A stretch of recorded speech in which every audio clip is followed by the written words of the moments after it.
BRS MLA మాజీ మంత్రి చామకూర మల్లారెడ్డి అంటే రెండు తెలుగు రాష్ట్రాల్లో తెలియని వారున్నారు. మల్లారెడ్డి ఏ ఈవెంట్లో పాల్గొన్నా, పాలమ్మినా, పూలమ్మినా, కష్టపడ్డా, ఫేమస్ అయినా అంటూ చెప్పుకొస్తూ సోషల్ మీడియాలో వైరల్ అవుతుంటారు. ఇక తాజాగా గోవా బీచ్లో ఎంజాయ్ చేస్తున్నారు మల్లారెడ్డి. గోవా బీచ్లో బోటింగ్, పారాసైక్లింగ్ చేస్తూ రచ్చ రచ్చ చేస్తున్నారు. అయితే ఎప్పుడు పార్టీ కార్యక్రమాల్లో పాల్గొనే మల్లారెడ్డి సడన్ గా గోవా టూర్ వెనుక రాజకీయ వ్యూహం ఉందని వినిపిస్తోంది.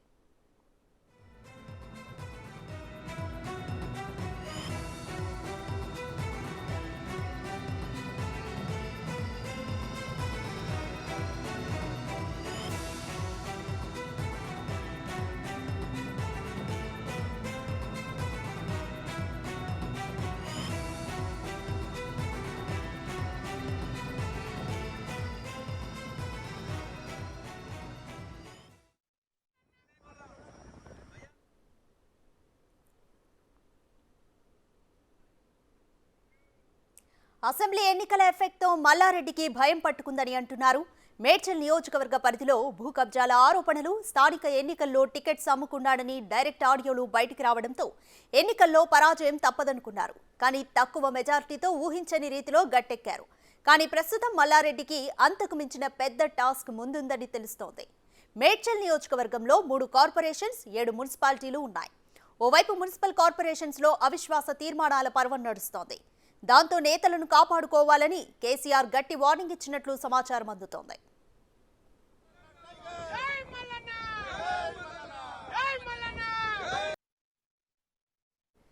దాంతో బీఆర్ఎస్ పార్టీ తరపున గెలిచిన కార్పొరేటర్ల పార్టీ మార్పుల మీద మల్లారెడ్డి ఫోకస్ పెట్టారని భావిస్తున్నారు. ఇటీవల అసెంబ్లీ ఎన్నికల తరుణంలో తనపై అసంతృప్తిగా ఉన్న నేతలు కాంగ్రెస్ లో జాయిన్ అయ్యారు. మళ్లీ ఇప్పుడు అదే భయంతో పీర్జాదిగూడ కార్పొరేషన్లో ఉన్న 26 కార్పొరేటర్లు పార్టీ మారే యోచనలో ఉన్నట్లు గమనించిన మల్లారెడ్డి వారందరినీ గోవా ట్రిప్కి తీసుకెళ్లారని అనుకుంటున్నారు. అక్కడ నేతలతో బుజ్జగింపుల పర్వం నడిపిస్తున్నారని గుసగుసలాడుకుంటున్నారు. దీంతో మల్లారెడ్డి గోవా ట్రిప్ రాజకీయంగా హాట్ టాపిక్ గా మారింది.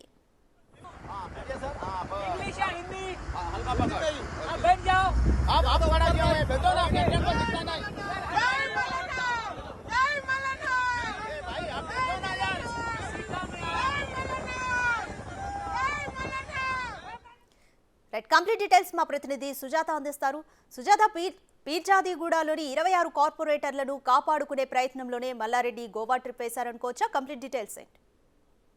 మీరు అన్నట్లు మనం చూస్తే మాజీ మంత్రి, ప్రస్తుత మేడ్చల్ బీఆర్ఎస్ ఎమ్మెల్యేగా ఉన్నటువంటి మల్లారెడ్డి గోవాలో హల్చల్ చేస్తున్నటువంటి వీడియోస్ సోషల్ మీడియాలో వైరల్ అయ్యాయి. ఆ తెలంగాణ రాష్ట్రంలో ఇప్పటికే అధికారాన్ని కోల్పోయినటువంటి బీఆర్ఎస్ పార్టీ రానున్న ఎన్నికలకి సంబంధించి, అంటే అసెంబ్లీ ఎన్నికల్లో జరిగినటువంటి తప్పిదాలు మళ్ళీ జరగవద్దు అని చెప్పేసి రానున్నటువంటి పార్లమెంట్ ఎన్నికలకి సంబంధించి ఇప్పటికే మీటింగ్స్ ఏర్పాటు చేయడం, ఎంపీ పార్లమెంట్కి సంబంధించి ఏవైతే నియోజకవర్గాలు అన్నిట్లోనూ పూర్తిగా నిఘా ఉంచి ఫోకస్ పెట్టినటువంటి పరిస్థితి ఉంది. కానీ తాజాగా ఈ ఎలక్షన్కి సంబంధించినటువంటి రివ్యూ మీటింగ్స్ కావచ్చు, లేకపోతే అసెంబ్లీలో అంటే పార్లమెంటులో ఉన్నటువంటి సభ్యులతో మాట్లాడేటువంటి ప్రయత్నాలు జరుగుతున్నటువంటి నేపథ్యంలో ఎమ్మెల్యేగా ఉన్నటువంటి మల్లారెడ్డి గోవాలో ఎంజాయ్ చేయడం పట్ల అయితే మాత్రం రాజకీయంగా అనేక అనుమానాలు, అనేక ప్రశ్నలు వెల్లువెత్తుతున్నటువంటి పరిస్థితి ఉంది. తాజాగా నల్గొండలో చూసినట్లయితే మున్సిపాలిటీలో అవిశ్వాస తీర్మానం చేయడం వల్ల అక్కడ బీఆర్ఎస్ అధికారంలో ఉన్నటువంటి చైర్మన్ పదవి దిగినటువంటి పరిస్థితి ఉంది. కాబట్టి ఇప్పుడు మేడ్చల్ నియోజకవర్గంలో ఉన్నటువంటి 3 కార్పొరేషన్లు, అదేవిధంగా 7 మున్సిపాలిటీలు ఉన్నాయి. ఇందులోనూ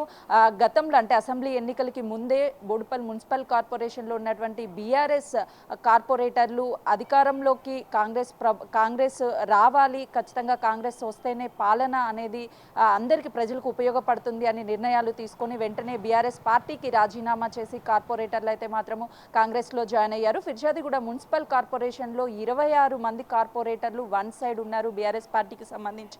వాళ్ళు ఇప్పుడు పార్టీ మారే యోచనలో, ఎందుకంటే కార్పొరేషన్లు కొత్తగా ఏర్పడినటువంటి ఈ 3 కార్పొరేషన్లు గతంలో మల్లారెడ్డి కార్పొరేటర్ టికెట్లు అమ్ముకున్నారంటే స్వయాన ఆడియోల రూపంలో బయటకు వచ్చినటువంటి సందర్భం ఉంది. అదేవిధంగా పలుసార్లు అక్కడ ఉన్నటువంటి నేతలను అవమానించారు అని డైరెక్ట్గా గొడవ పడినటువంటి పరిస్థితి కూడా ఆయా కార్పొరేషన్లో ఉన్నాయి. కాబట్టి కాబట్టి వాళ్ళంతా మల్లారెడ్డికి వ్యతిరేకంగా ఉన్నారు. ఖచ్చితంగా మల్లారెడ్డి ఓడిపోతారు ఈ అసెంబ్లీ ఎన్నికల్లో అని చెప్పేసి వాళ్ళు పలుమార్లు భావించినప్పటికీ తిరిగి తనే అధికారంలోకి రావడంతో అయితే మాత్రము వాళ్ళు ఇప్పటికైనా కాంగ్రెస్ ప్రభుత్వం ఏర్పడింది కాబట్టి అభివృద్ధి జరుగుతుందనే ఒక నమ్మకంతో తిరిగి కాంగ్రెస్లోకి వెళ్ళాలని నిర్ణయాలు తీసుకుండటంతో ఈ సమాచారాన్ని మల్లారెడ్డి గమనించి వెంటనే వాళ్ళని గోవా ట్రిప్ తీసుకువెళ్ళి అక్కడ బుజ్జగింపులు చేస్తున్నట్లుగా కూడా తెలుస్తుంది. ఎందుకంటే గతంలో ఎన్నడూ కూడా కనీసము పార్టీ మీటింగ్స్ కానీ లేకపోతే మరి ఏ ఇతర కార్యక్రమాలకి వాళ్ళకి తగిన ప్రాధాన్యత ఇవ్వలేదని స్వయాన అనేక సార్లు ఫిర్యాదిగూడ మున్సిపల్ కార్పొరేషన్లో ఉన్నటువంటి డిప్యూటీ మేయర్ కావచ్చు, అక్కడ ఉన్నటువంటి కోఆప్షన్ మెంబర్స్, కొంతమంది కార్పొరేటర్లు మంత్రి మల్లారెడ్డి మీద అలిగినటువంటి సందర్భాలు, ఆ కార్యక్రమాలకి వెళ్ళినటువంటి సందర్భాలు చూసాము. కానీ ఈరోజు వాళ్ళందరినీ కలిపి గోవా తీసుకువెళ్ళి దాదాపు 3 రోజులు అవుతుంది. అయినా కూడా అక్కడ అకేషన్లో ఎంజాయ్ చేస్తున్నటువంటి వీడియోస్ వైరల్ అవుతున్నాయి. మరోవైపు రీసెంట్గానే పార్లమెంట్ ఎన్నికలకి సంబంధించి అయితే మాత్రము స్వయాన మల్లారెడ్డి తనకి అవకాశం ఇస్తే నేనే ఎంపీగా పోటీ చేస్తా, లేదు అంటే నా కుటుంబంలో ఉన్నటువంటి ఎవరికి ఇచ్చినా సరే పోటీకి సిద్ధంగా ఉన్నానని చెప్పేసి చెప్పడం జరిగింది. అంటే ఇప్పుడు పార్లమెంట్ ఎన్నికలకి సంబంధించి పూర్తిగా తెలంగాణ రాష్ట్రంలో బీఆర్ఎస్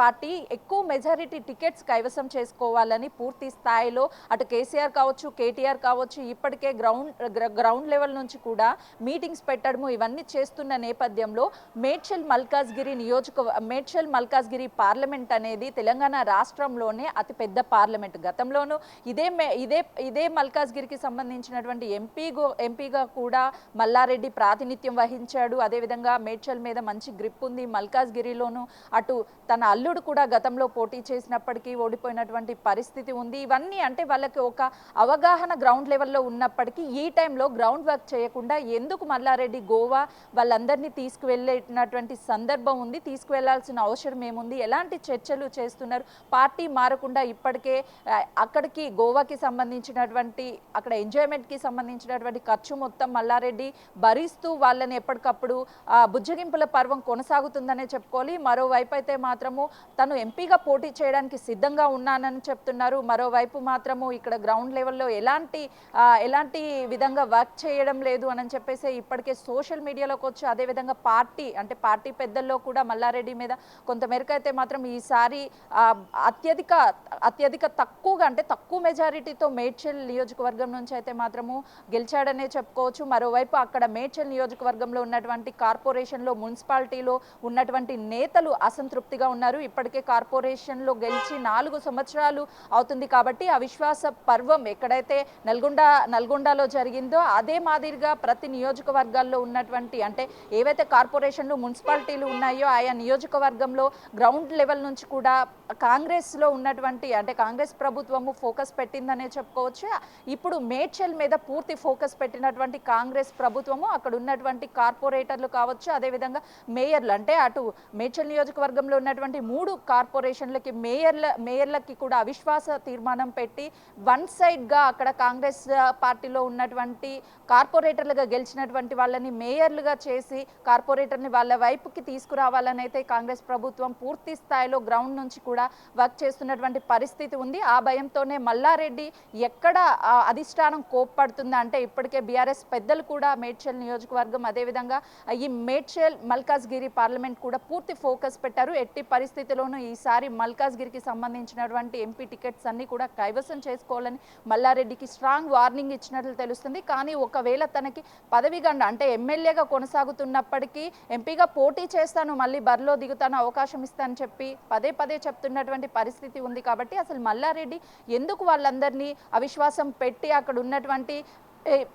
ఓట్లన్నిటినీ వన్ సైడ్ తిప్పుకుంటారా అనే భయంతోనే కేవలం వాళ్ళని గోవాకి తీసుకెళ్లినట్లుగా కూడా తెలుస్తుంది. ఇప్పటికే బోడుప్పల్ మున్సిపల్ కార్పొరేషన్లో కూడా అవిశ్వాస తీర్మానంపై అయితే మాత్రం పూర్తి చర్చలు జరుగుతున్నాయి. మరోవైపు జవహర్ నగర్ మున్సిపల్ కార్పొరేషన్లో కూడా అసంతృప్తిగా ఉన్నటువంటి అందరూ కాంగ్రెస్లో జాయిన్ అవ్వడానికి సిద్ధంగా ఉన్నట్లుగా కూడా కీలకంగా సమాచారం అందుతున్నటువంటి పరిస్థితి ఉంది. కాబట్టి మల్లారెడ్డికి సంబంధించి ఫర్దర్గా ఇటు కేవలము ఫిర్యాదిగూడ మున్సిపల్ కార్పొరేషన్లో వన్ సైడ్ బీఆర్ఎస్ పార్టీకి ఉన్నటువంటి 26 మంది కార్పొరేటర్స్ అంటే అటు మేయర్ కావచ్చు, డిప్యూటీ మేయర్, వీళ్ళంతా కూడా పార్టీ వీడి వెళ్ళిపోతారన్న ఒక్క భయంతోనే గోవాకి వెళ్ళి అటు ఆర్థికంగా కూడా ఆర్థిక లావాదేవీలు కూడా చేస్తున్నట్లు తెలుస్తుంది. మరోవైపు మీకు ఏదైనా పదవులు కావాలి అంటే రానున్న ఎన్నికలకి సంబంధించి స్థానిక ఎన్నికలకి మళ్ళీ టికెట్స్ మీకే ఇస్తాము అననే బుజ్జగింపులు కూడా చేస్తున్నట్లుగా కూడా ఇప్పటికే తెలుస్తుంది.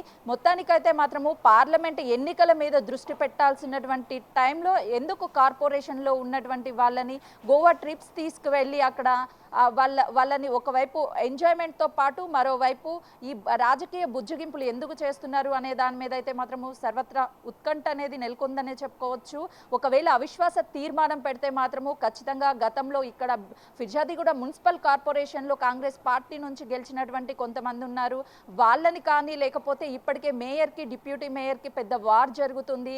డిప్యూటీ మేయర్ని ఏమైనా అక్కడ అవిశ్వాస తీర్మానం పెట్టి మేయర్ని చేస్తారా, లేదు అనంటే ఏ విధంగా ముందుకు వెళ్తారు. గతం నుంచి అనేక మంది సీనియర్ నాయకులు కూడా ఫిర్యాదిగూడ మున్సిపల్ కార్పొరేషన్లో ఉన్నటువంటి వాళ్ళు ఉన్నారు. వాళ్ళని ఏమైనా కాంగ్రెస్ పార్టీ మళ్ళీ, ఎందుకంటే ఫిర్యాదిగూడ మేడ్చల్ అనేది తెలంగాణ రాష్ట్రం ఏర్పడక ముందు వరకు అయితే మాత్రము అక్కడ కాంగ్రెస్లో పెద్ద పెద్ద నాయకులు ముఖ్యమంత్రులు అయినటువంటి సందర్భం అక్కడి నుంచే అయినటువంటి సందర్భం చూసాము. ఎంతో మంది మంత్రులు కూడా ప్రాతినిధ్యం వహించినటువంటి మేడ్చల్ నియోజకవర్గానికి సంబంధించి అక్కడ కాంగ్రెస్కి ఒక కంచుకోటే ఉందని చెప్పుకోవచ్చు. తిరిగి అదే విధంగా ఆ కాంగ్రెస్కి సంబంధించినటువంటి ఒక్కొక్క కార్యకర్త కావచ్చు, నాయకులు కావచ్చు తిరిగి పార్టీలో జాయిన్ అవుతారని చెప్పేసి ఇప్పటికైతే మాత్రం కీలకంగా అందుతున్నటువంటి సమాచారం. ఈ భయంతోనే ఫిర్యాదిగూడ మున్సిపల్ కార్పొరేషన్లో ఉన్నటువంటి కోఆప్షన్ మెంబర్స్ అదేవిధంగా కార్పొరేటర్ని గోవా తీసుకువెళ్లారు అని చెప్పేసి ఒక వార్త అయితే మాత్రము బయటకు వస్తుంది. కాబట్టి అవిశ్వాస తీర్మానం అనేది కొంతమంది అయితే మాత్రము అందులో ఉన్నటువంటి కార్పొరేటర్స్ కావచ్చు, వాళ్ళు చర్చ రెండు వర్గాలుగా ఉన్నటువంటి ఫిర్యాదిగూడ కార్పొరేషన్లో కార్పొరేటర్ల చర్చ అనేది మాత్రం జోరుగా సాగుతుంది. ఎట్టి పరిస్థితుల్లో అవిశ్వాస తీర్మానం అనేది చేసి తీరుతాము. ప్రభుత్వం ఏదైతే గతంలో బీఆర్ఎస్ ప్రభుత్వం అధికారంలో ఉంది కాబట్టి అప్పుడు పనుల అభివృద్ధి కోసము కంటిన్యూగా కొనసాగాల్సి వచ్చింది. ఇప్పుడు 4 సంవత్సరాలు అయింది కాబట్టి ఇప్పటికే పలు కార్పొరేషన్లో మున్సిపాలిటీలు అయితే మాత్రం అవిశ్వాస తీర్మానాలు అనేది ఊపందుకున్నాయి. ఇక్కడ కూడా ఖచ్చితంగా బోడుప్పల్ కార్పొరేషన్, అదేవిధంగా ఫిర్యాదిగూడ కార్పొరేషను, జవహర్ నగర్ మున్సిపల్ కార్పొరేషన్లో అయితే మాత్రం ఖచ్చితంగా అవిశ్వాస తీర్మానాలు పెట్టి తిరిగి కాంగ్రెస్కి సంబంధించినటువంటి వాళ్ళని మేయర్ పీఠంలో కూర్చోబెడతాము అని చెప్పేసి ఇప్పటికే చర్చ జరుగుతున్నట్లుగా కూడా కీలకంగా తెలుస్తుంది. Right, thank you Sujatha.